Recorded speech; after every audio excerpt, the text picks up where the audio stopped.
Hello, writers. Thank you so much for being here with me for this session called What Every Writer of Color Needs to Know About Book Publishing. It is my honor to be here to present this to you. My name is Jevon Bolden. I'm the CEO and founder of a Bolden Media Group. We are a boutique publishing consulting firm providing a lot of services ranging from agent representation all the way to independent book publishing. And so I'm excited to be here with you to share my experiences with you working with authors over the last almost 20 years. It's hard for me to even believe that much time has gone by. 15 of those years were spent, I can say more than that.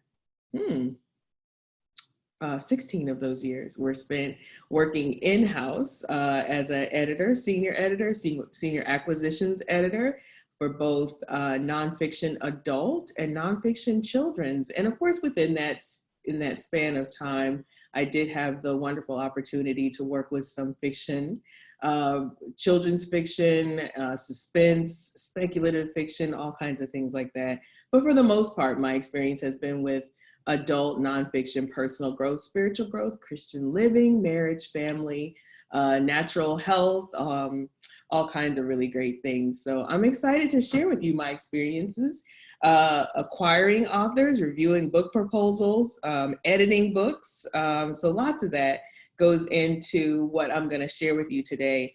And because I want to make sure I can get it into this time frame enough for you to be able to digest it, I'm going to go ahead and share my screen with you now, and then we'll just proceed that way.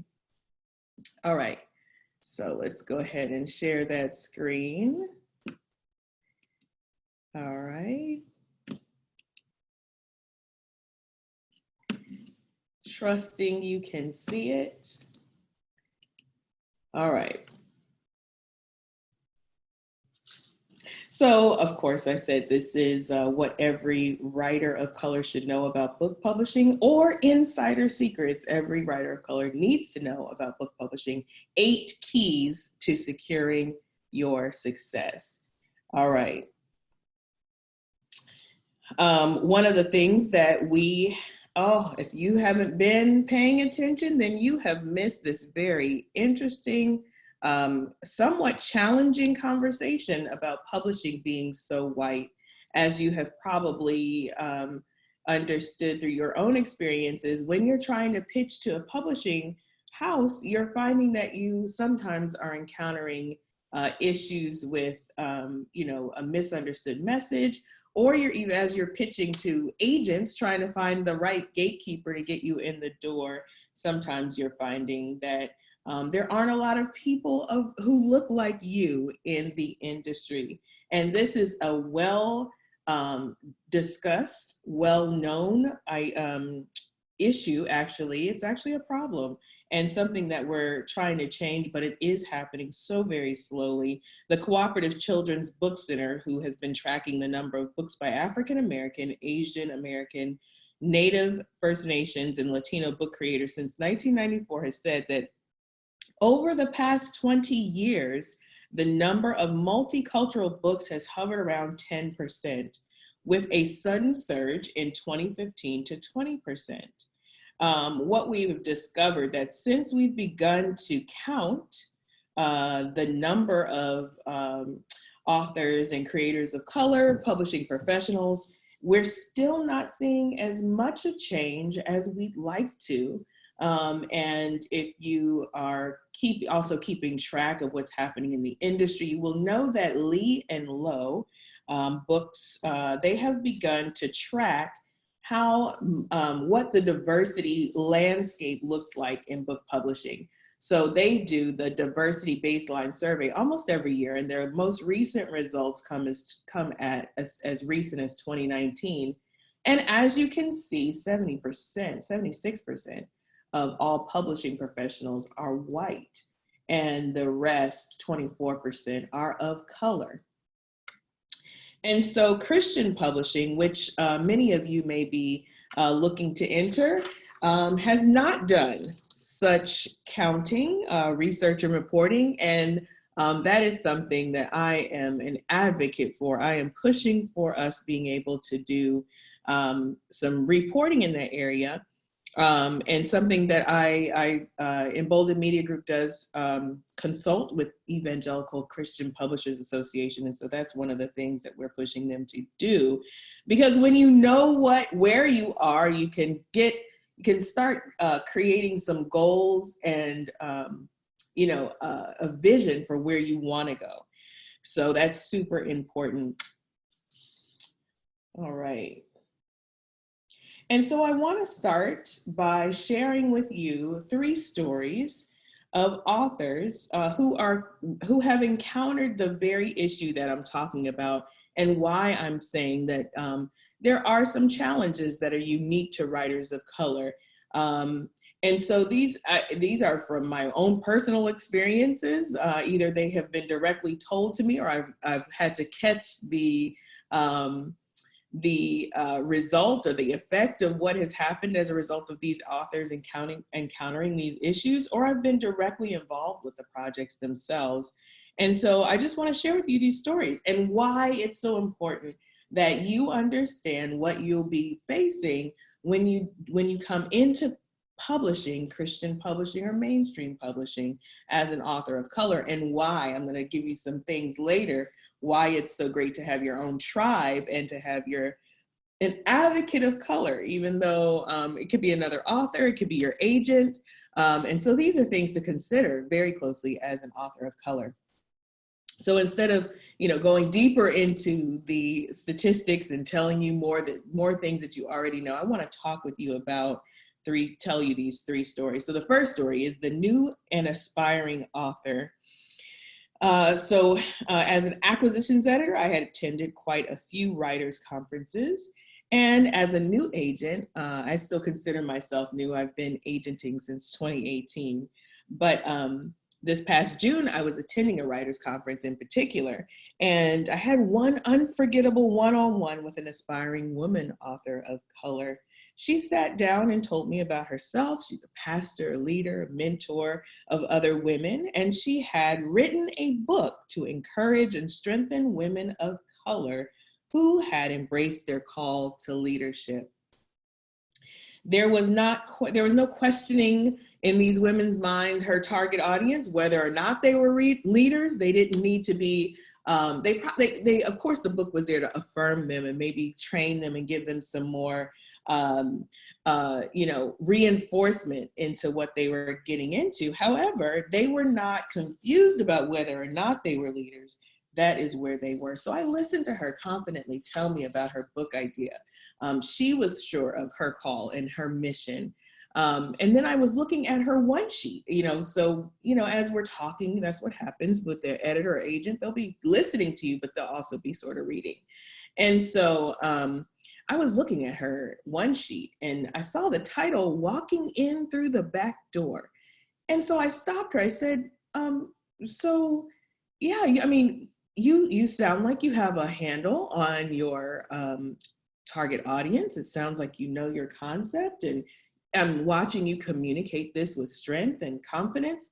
Now tell me, what's the deal with this title? It immediately stuck out to me because I was surprised by a woman of confidence like she was talking about walking in through the back door. And I said, what do you think? Does this fit what you're trying to do? And so she went into this whole story telling me, no, this is not the original title that I had in mind. I had met with an agent at another writers' conference, and the agent felt like my title was too upfront, too in your face. And she said that I should probably go with something softer, a little bit more, the agent didn't say this word, but I'm going to say it, a little more apologetic, and say something more like walking in through the back door. Of course, when you think about the context of people of color's experience in the US, no person of color is really wanting to walk through the back door in this season, especially when you consider all the things that we have gone through segregation, through Jim Crow. And, and I'm thinking, oh my goodness, the agent was a white agent, yes, and may not have really had the context to understand how harmful her comments were when referring to this woman of color writing a book called Walking In Through the Back Door to other women of color leaders. Not gonna fly, not gonna fly. However, what I thought would be so interesting, it was, the woman of color author, the writer of color, took the agent's advice and presented me with this one sheet with this new title. Now think about this. So say for instance, I was another white agent, and imagine that I said, oh, I get it. Oh, this is so great. And I pitched it to a publisher. We're just gonna do a whole hypothetical. This book goes through the acquisitions process. The team is excited because we're gonna publish diversely. This author of color has presented this concept on leadership for women.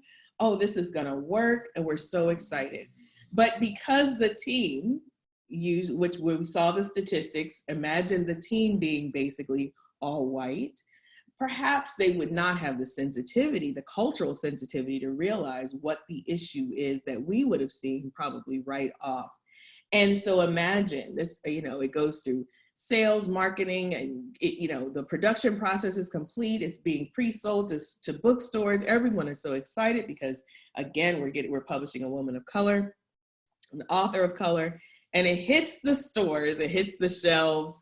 And imagine that it sits on the shelf because the target audience sees the issue right in front that the team possibly missed. One of the things that I'm saying about that is that sometimes when we hear things like books by authors of color don't sell, readers of color don't read, there are certain things that are believed, that are biased beliefs about people of color when it comes to book publishing that we do need to overcome by presenting and packaging the titles in the proper way. And that actually sometimes takes either a team who is sensitive to culture and differences in culture and expression, or having a diverse team. And so I want to just communicate that to you, can be one of the issues that an author faces. And we're going to talk about how to overcome that in just a minute. Story number 2 is a newly signed but agented author. The previous author was shopping for an agent. And so we were talking at that point. And story number 2, though, is this is an author who is agented, but they're a new author. And so they've been given a publishing contract. The book is good. The author has a decent platform. Things are going. They have an agent. So the author is going through the production process, and she's telling me this story. We're talking about this as a friend, and so she says, so I get my book cover. They send me the book cover, and Jevon, it is graffiti. So written on a brick wall, a big brick background. That sounds sort of creative. It's a little bit edgy. But for the author, she looked at me. She just looked at me and she said, do I look like I'm from the hood? Do I know anything about urban life? So I was able to kind of say, well, I mean, no. But they wouldn't have known that. They assumed that they kind of put on this author that one story stereotype that Black people or people of color come from urban backgrounds, which for this particular author was not true, and it didn't actually match her message. And so, and again, it would have been a similar kind of thing where the author or, the publisher could have put that book out on the shelves, and the author, that would have just been a disconnect between the author's mission, their heart, even their branding, and the readers possibly would have been missed as well, the target audience. So another thing to overcome, of course, what happened, she did have an agent, as I mentioned, and so the agent and her were able to negotiate with the publisher and communicate those disconnects and get the right book cover done. And you probably would have read that book at some point. I won't tell you who, but the book is doing well. That's a happily ever after ending, so that's great. And that's because the author of color had an agent who was able to advocate for them. on their behalf, because a lot of times publishers do not like to negotiate on cover design. But this author, like I said, had a wonderful agent and was able to get that adjusted. And for her benefit, it really met her audience. So story number 3, I'm going to talk about. This is the unagented author, but this person had a huge platform. They are a experienced personality in the media space and have also existed in majority white spaces prior to being signed to a publisher. So this was an interesting thing to witness firsthand. I was part of the team helping to produce this book, and I thought it was so interesting as they were talking about the marketing strategy and how things would happen and how things would go. This author was very vocal about needing their own personal marketing and PR team in place at every step of the marketing and PR process. I thought that was so interesting. This particular author did not feel like the publisher would be able to speak his target audience's language effectively enough to affect book sales. And to communicate the message of the book to his core audience, which happened to be people of color. Of course, what is great about doing traditional publishing is that there's a partnership. You're sort of like joining your audience to theirs, and there's like this broadening effect that really can happen when there's a good synergy. And so that communicated to me that the author was aware of the publisher's possible lack of awareness with being able to effectively reach his audience. Very, very important when it comes to authors of color reaching, being able to communicate a diverse message to a diverse and global audience. And so that was what that particular author number 3, was insisted upon. Of course, he was in a position to be able to do that. He did have a larger platform. The book was really, really desired by the publisher. He did not have an agent. However, he was an experienced business and media personality. So there was some non-negotiables that he had there. And even if you're not at that level, there are ways to express and communicate your non-negotiables and get them. So we're going to keep moving on. I just want to make sure I say this. What publishing gatekeepers and teams need to be doing is to affirm the work of the writer, that they have the burden of feeling like a publisher doesn't know how to market them, how to talk about them, how to find their audience, partners exclusively with writers who have been historically underrepresented in publishing, clients with multicultural readership, voices from the margin, and to understand that Black people, people of color, by POC are not a monolith. All right. So here, even though I kind of told those stories, don't be discouraged. There were some things I communicated there already that were like the silver lining to the clouds. And we're going to talk about how to overcome some of those things that you can do even as you enter into the publishing space.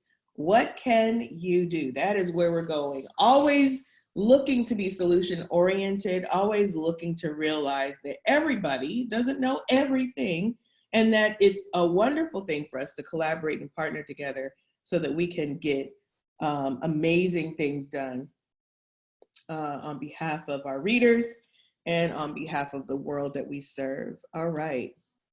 So here's where the 8 insider secrets come into play. Number 1, find a professional publishing support who speaks your language. We'll talk about what that looks like. Number 2, educate yourself and your readers. Number 3, yes, they can do better than that. Ask for more. Of course, we're talking about negotiating with publishers. Number 4, it's not only about the money. Number 5, marketing matters. Number 6, the sales team impacts your chances for prime retail positioning. We're going to talk about why that is important for you to know, even as an author. Number 7, maybe you don't need them. And we might be talking a little bit about independent publishing and doing things your own way. And number 8, either way you go, stay ready. So we'll talk about what that stay ready looks like. I have a stay ready kit. I'll talk about writer's kit in the back at the end of our presentation that I'll talk about. All right. Get the right support. If you are seeking traditional publishing, get a literary agent who speaks your language and knows the business. Of course, we just kind of looked at those statistics and it was kind of a little grim as far as having a lot of agents of color. That's not the case. However, there are agents who love authors, who love books, who love diversity, who love to help authors connect well and partner well with publishers, and who may have a specific passion for what you're writing and what your mission is as a writer. So that's very important to finding that right person. A good agent will be supportive, encouraging, honest. They will be your defender.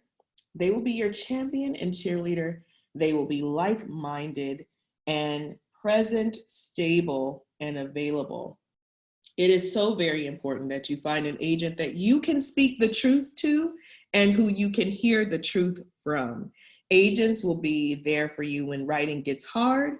They will tell you that you're awesome when you feel like you're not. Writing gets hard, the pitching process can get long, the revisions keep coming, the publisher's requests to see changes can happen, and your agent is there to support you along the way. They are also there to be the ones who will talk you up. When you feel like, oh, I don't want to say this, oh, they will say it. You don't want to say that good thing about yourself, you don't want to toot your own horn, get yourself a good agent and they will be your champion and cheerleader. And that is so very important. And so I will state again, that area of being honest, someone who really sees your passion, who sees your mission and your goal and is able to walk alongside you with that, with an understanding, with some intuition, some some empathy and compassion. So very important.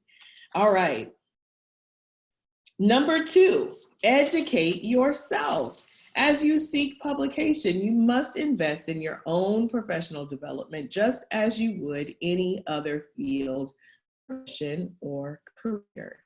Understand that as you seek publication or to continue your career as a writer or author, you must do your own professional development. Get to know the industry, right? Track publishing trends. Publishers Weekly is out there. eCPA's Rush to Press. If you're in Christian publishing, connect with eCPA. See those trends, see the bestsellers list. Publishers Lunch is a free sort of like newsletter of the happenings in publishing, the deals and things that are going on. Twitter, the book publishing industry professionals, that is a great place to stalk people from a distance and safely and legally. Minding other people's business is so great. Social media is so good for that. But I think Twitter is probably one of the best places to keep up with publishing conversations. Publishing Paid Me was a great hashtag that you might want to check out about the publishing industry. Christian Publishing Paid Me is another hashtag. So these are things that are happening all the time and on Twitter, things that'll help you educate yourself. Learn what publishers are publishing. Follow publishers in social media. See what, sometimes they post their catalogs on their websites. Check out their catalogs, some of your favorite publishers. Get to know them. All right. And then, that is one really great way to stay connected. All right. Network, attend conferences, workshops, and webinars. Join groups and associations. Talk to other writers and authors. What have they learned? What do they know? How can they help you? Learn the path. Uncover the machine behind generating book sales. What drives book sales? there are Google. I know you're going to hear this a lot. Google is your friend. You can Google any question that you want and get loads of information. One of the things that helps to distill all the information is attending conferences, workshops, talking to those who publish, joining writers groups where you're getting personalized and direct information from real authors and editors and professionals' experiences. Great things. Learn the secrets to landing the right agent for you. Personal connections, other authors, friends, people who you're connected with. That's why writers groups are so great, because there's like a mix of independent authors, there's a mix of traditional authors, and there's a mix of aspiring authors in those groups usually. And also in-person meetings at writers and industry events, just like this one. You could do one-on-ones with authors and agents.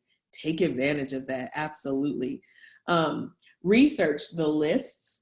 Writers Marketplace, Christian Writers Market Guide, Publishers Marketplace, which sends out Publishers Lunch that I mentioned earlier, Writers Digest, literaryagencies.com are great places to find out who the agents are and what they're looking for, and their submission guidelines. Pay very close attention to those. All right.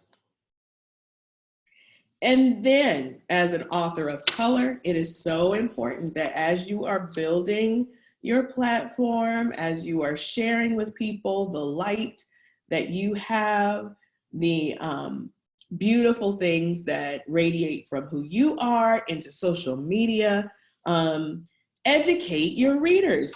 I mean, I think that is one of the most important things, because sometimes if you think about it, you may really, really like something. You may really appreciate something, but you may just engage with it and keep it to yourself, right? But that doesn't communicate to the creator, the person who made it, or anyone else that this was the bomb. You love that, right? So, but it's so important for you as an author of color, for your readers to know that if they enjoy your book, they need to go and do reviews. They need to buy your book. They need to share it with others, buy copies and give it away. They need to know that their dollars plus reviews equals votes for more books by people of color. Publishing responds to demand, just like any other. It is an industry, it is an economy, it responds to supply and demand just like any other. And so if they see that your book is being, it's flying off the shelf, or people are buying it by ebook, or reviews are coming in, that communicates to them that, oh, this is what readers want to know. So tell your readers that. Tell them that they can help support you and other authors by writing reviews, by buying your book and buying copies for friends, creating book clubs for your books, or readers clubs, or small group studies, or curriculum guides, or whatever can happen after that. They can support you by doing all of those things. And that communicates to publishers, we've got to do more. And then we've got to get people who can help them do better and do more. And that increases diversity. So supply and demand, book publishing is an industry where money talks, right? So that's very important as an author of color to understand how all of that works. It's not just because they do more, but the demand for more from your readership and the people that you influence. All right, number 3, something else that's very important for you to know as an author of color. Yes, they can do better than that. Absolutely. Educate yourself so you know what you need. When you get an offer from a publisher, it is always in their favor first. In order to make it win-win, you have to negotiate. And then it's so good to know what to negotiate. And you can learn that, of course, by having a great agent. The other thing you can know as you educate yourself is, maybe finding out what other authors are asking for or are getting from publishing agreements and their publishers' agreements. I mentioned earlier the two hashtags that were sort of going wild for a little bit this past summer, called Publishing Paid Me and Christian Publishing Paid Me. You can understand how the right advance, through even some of the conversation that happened with those hashtags, how the right advance amount sets authors in position to take time off from their 9-to-5s to write well, do research, and self-promote. The recent viral Twitter thread, Publishing Paid Me, revealed that the significant disparity between white authors' advance payments and those of authors of color. It was shameful. There is also another document circulating that reports the advance payments for Christian authors of color, where comparably the advance payments were less as well. What I have learned in my own personal experience is that in Christian publishing particularly, there is less disparity between race and more disparity actually between genders. Agented women and authors of color do better than those who are unagented. People of color tend to be unagented often as first-time authors. They're often sought out by acquisitions editors, and deals are struck without an agent, and many times, a lot of times that I've seen, authors of color will not consult even with an intellectual property attorney. At least do that. If you don't have an agent and you get approached by a publisher or even an agent, reach out to an intellectual property attorney to review the contract and see if there are any red flags that come up for them. And if they do, seek understanding, ask questions, and see what works for you. What works for one author may not work for another, so don't feel like you need to acquiesce just because they say, well, another author, all the other authors just accept that. It doesn't matter. What works for you? And be ready to walk away if it's not right. I know that feels so hard, especially after having pitched publishers for a long time. It feels hard to feel like you need to walk away.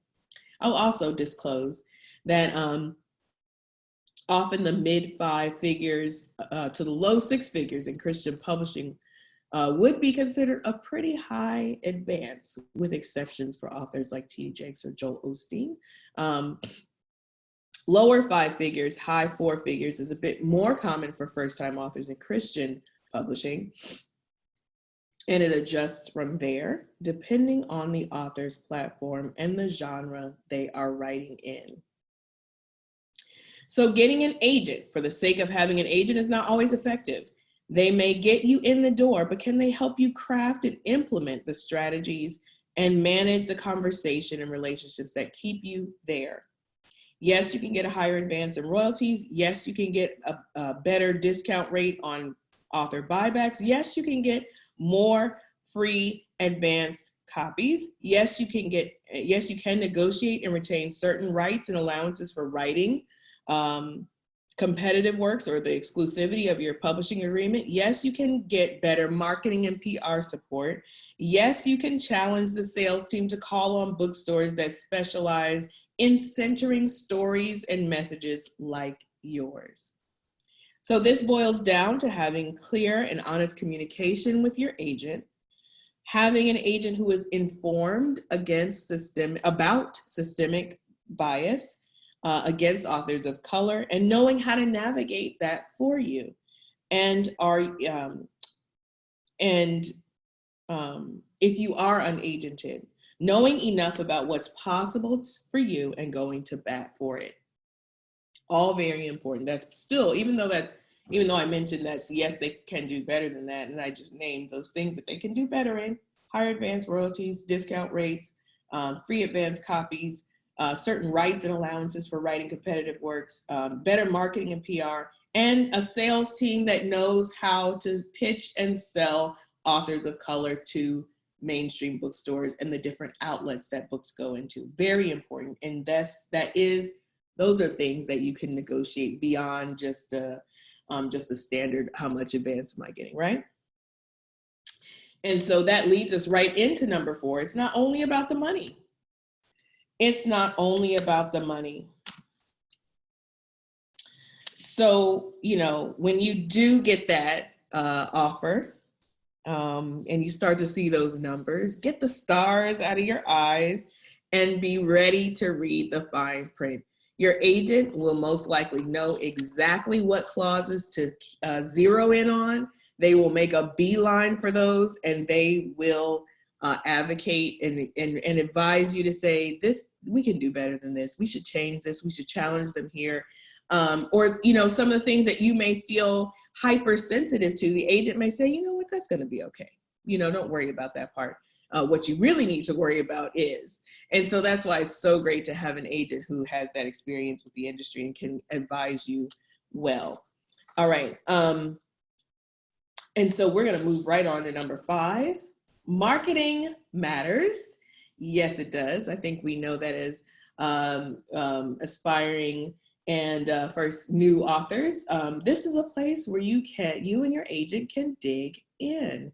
Use the space on your book proposal for marketing and list your needs and to prep you for your big ask. Yes, this is the area where you can really help your publisher help you. Yes, you can help your publisher help you in this area. The way things are currently in publishing, not many publishers have marketers of color on their in-house teams. There is a place on your book proposal that asks you about marketing and promotions. This is where you can list all the opportunities you know of that can help you build awareness and excitement around your book. This is a great place to begin to educate your publisher and prep them for your big ask. If your publisher does not have a marketer of color on staff, or your topic requires one who has special inroads to audiences of color, be ready to ask them to contract with a marketing expert of color to broaden and deepen your connections to your audience. List them by name in that section of your book proposal. The other thing that you want to pay attention to are other channels and opportunities for you to be seen, to be visible, to be marketed into. That would include bookstores, podcasts, radio stations. Those, I was sitting in on a wonderful workshop, and it was made very clear that radio stations are great places for especially Black people, people of color, of course, but in those large markets like Atlanta, Chicago, New York, different areas in the country where people of color are keying into the radio station. Those are great places for PR opportunities for authors of color. So maybe you want to get a good list of Black radio stations or something around the country that your publisher and your PR person can be ready to pitch and get your book talked about during those times. Ads and things like that. Black churches, conferences, different things like that are great places for you. The other thing that you want to be ready to ask is to be, to be able to appear at, some of the mainstream industry events like Book Expo America, BEA, and ALA, American Library Association conferences, ICRS for the Christian market. And there's lots of other things that you want to make sure that you're aware of that you can list on your book proposal that, maybe there are certain associations and professional things that are unique to your own platform or your own message, the book that you're writing. You want to be able to list all of that on your book proposal.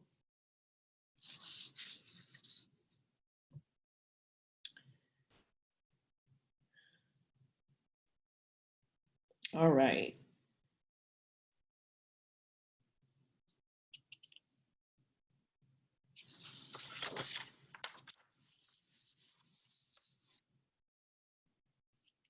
Conferences, churches, professional organizations, bookstores, media outlets, and other venues that will most likely like to buy in for early support of your book. List them on that section of your proposal, as I said. All right. I'm going to move right on to number 6. The sales team impacts your chances for prime retail placement. Absolutely. I call this a cousin to marketing and PR, sales distribution, placement, and pitches. Sales distribution, who on the publisher sales team is assigned to independent bookstores? That's great to find out. Who keeps the updated list of Black-owned bookstores or Latinx bookstores or other stores or any other stores that specialize in the niche that you are writing? Special needs topics, certain caregiver topics, are there certain, universities or, service organizations that really maybe they have resource stores and different things like that that can support your book. Get to know them, find out where they are. If you're a scholar or you have certain connections with local bookstores and local universities or things like that, get contact information, get to know those people so that they can, when your book is getting ready to be presented to to bookstores, booksellers, bookstores, your publisher sales team can call on them as well.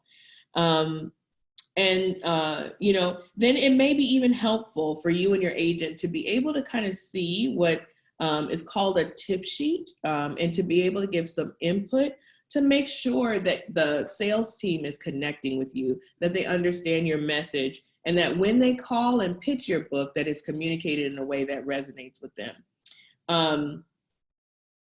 It's not often, it's not often, what often happens is there can be a disconnect there. That is a huge area of disconnect. One thing that can actually help that is maybe a video meeting with the publishing team, or maybe there's an in-person meeting opportunity where you actually meet with your sales, marketing, editorial team so that they can get to know you personally. They can get a feel for your personality. They can get a feel for how you communicate your message.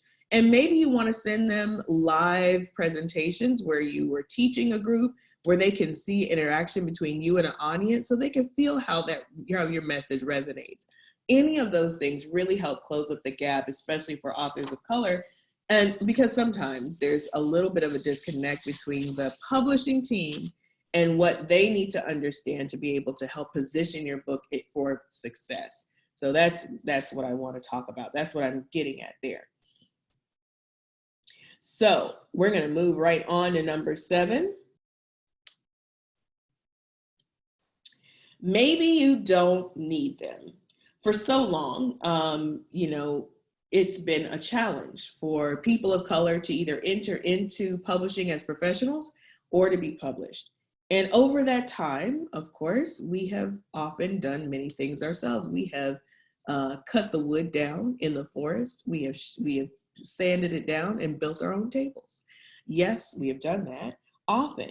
And so there has been such a insurgence of self-publishing or independent publishing support teams, publishing houses, however you want to call it, that really do offer viable options for publishing on your own very well.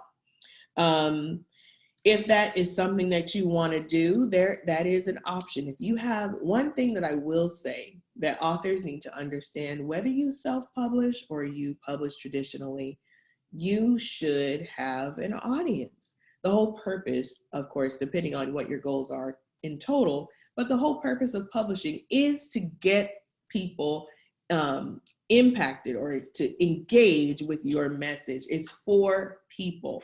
Publishing in its the whole definition of the idea of publishing is about reaching people. So very important, whether you self-publish or not, you still need to have a great team behind you. You should have some support and really make sure that your audience is primed and ready to receive your message and buy books still.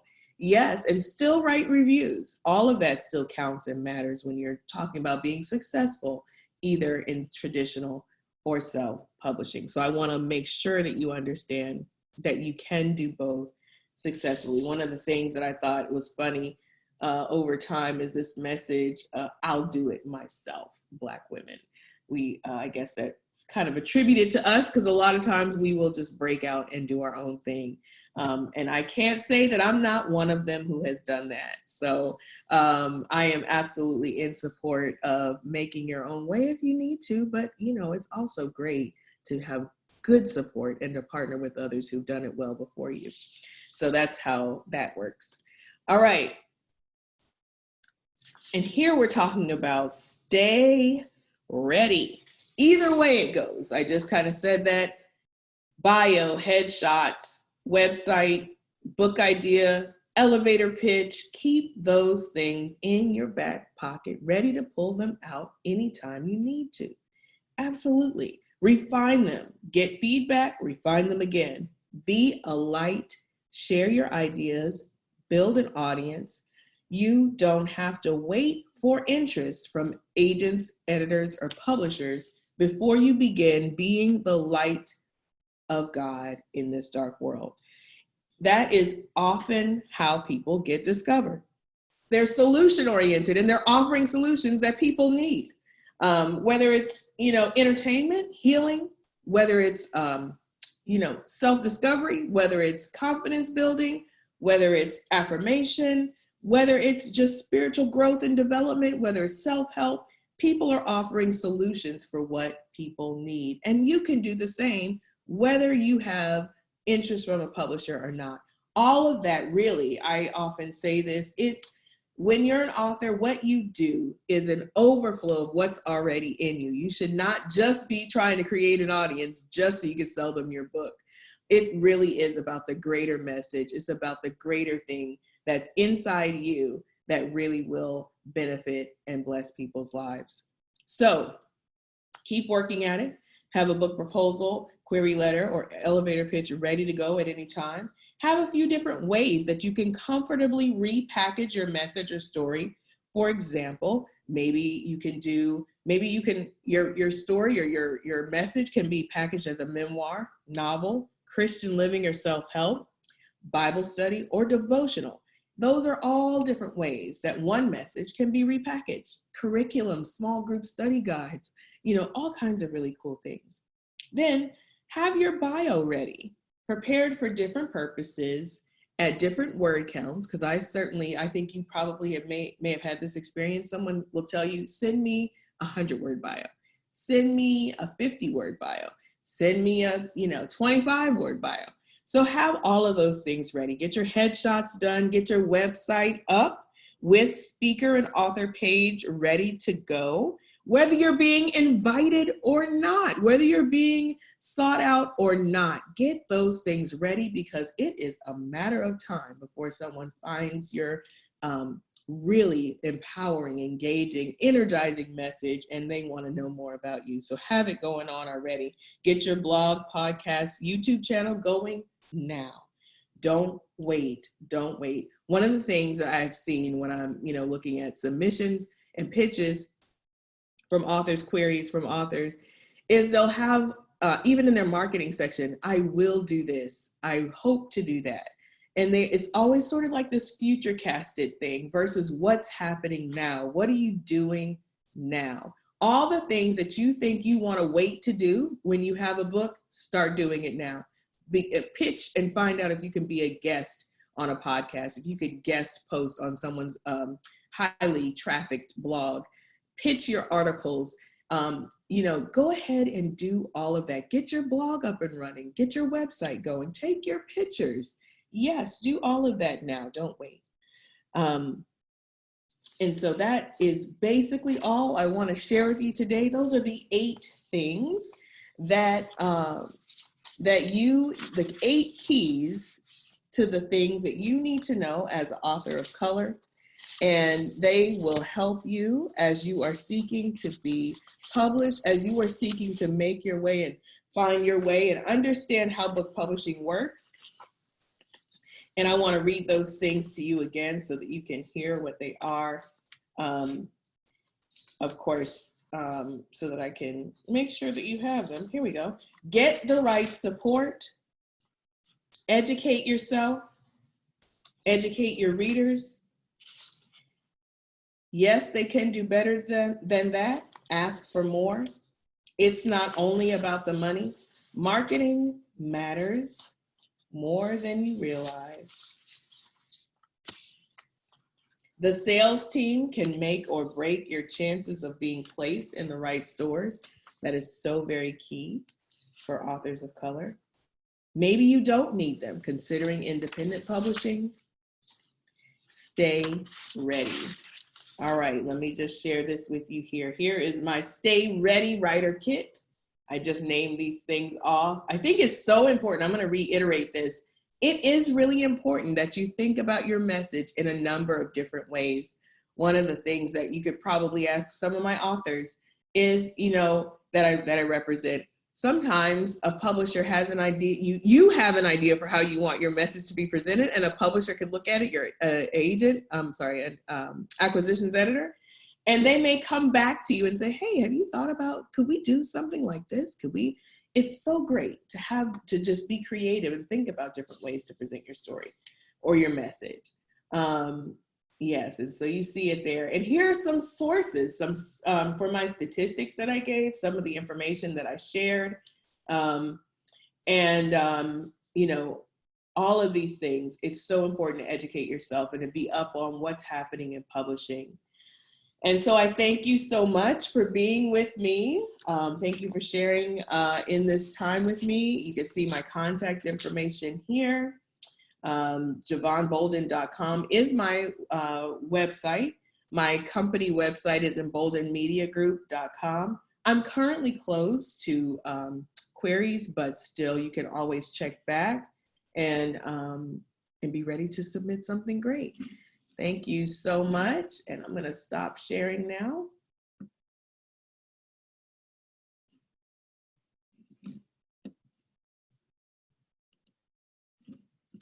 Okay, thank you so much for being with me today, and have a wonderful rest of the time here. And I hope that you learn lots and lots, and I hope that I get to meet with you one-on-one.